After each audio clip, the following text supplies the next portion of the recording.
Well, not long after the fall of the Berlin Wall and the collapse of the Soviet Union, a powerful symbol of American capitalism found its way to the streets once ruled by Stalin's iron fist. McDonald's opened its first restaurant in Moscow to the cheers of Russians who lived for decades under communist austerity that saw bare shelves and limited food choices. The arrival of the Big Mac in Russia was as much a symbol of the end of the Cold War to some as was the lowering of the hammer and sickle from the Kremlin. A new era of optimism and freedom had dawned, and with it the opening of a closed Soviet society to a world of new products and markets, information and culture that was blocked by the Iron Curtain.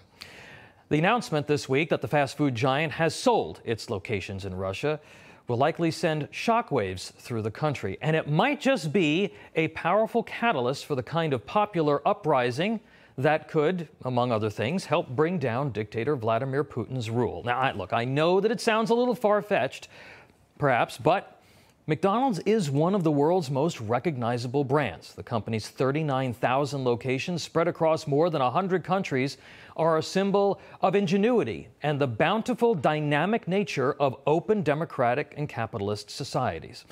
Its trademark golden arches, though, are coming down as they look to make a clean break from Putin's Russia.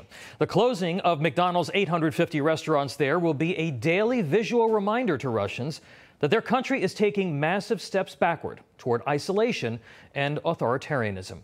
Russian dictator Vladimir Putin's quest to regain Russian imperial glory started nearly 2 decades ago, but until now, Russian society has been largely insulated from the negative effects of this aggression.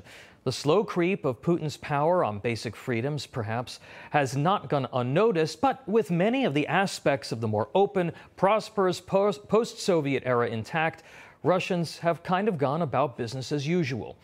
Losing McDonald's isn't about losing cheap, subpar hamburgers. For Russians, it's about losing a connection with the rest of the world. It's their reminder that their leadership is making decisions that aren't elevating Russia or reclaiming the dominance of old empires.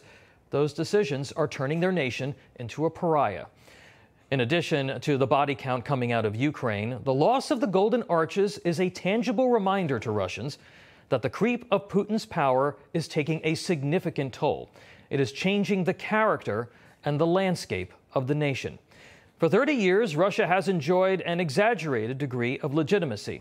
Russia never deserved to be part of the G8. The West overcompensated following its Cold War victory in an attempt to give democracy a chance to thrive and placate the nation with the world's largest supply of nuclear weapons. The West opened its arms and made billions from the new market. Wealthy Russians had new playgrounds in places like London and New York. In retrospect, we were too cozy. We trusted too easily, and we turned a blind eye to warning signs of trouble yet to come. But the era of Reagan, Bush, and the time following the end of the Cold War seemed like one of limitless possibilities. McDonald's departure from Russia is a symbol of the nation's instability, vulnerability, and insecurity despite the bravado of its leader or the contrived displays of national pride on Red Square. Just as the British Tea Act once helped motivate popular sentiment for the American Revolution, so too may this corporate retreat make as great an impact on the hearts and minds of the Russian people. One can hope that the passions of men and women can still be stirred to bring change to nations, even if it is spurred on by the tearing down of a beloved corporate icon. It may take time, but when the history of this era is written, that odd craving that we've all had for McDonald's at one point or another could be one of the keys to Mr. Putin's eventual undoing. Stranger things have happened, folks.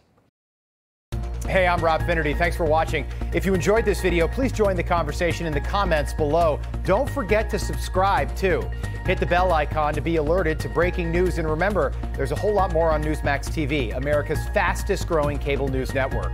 Newsmax TV, where real news for real people.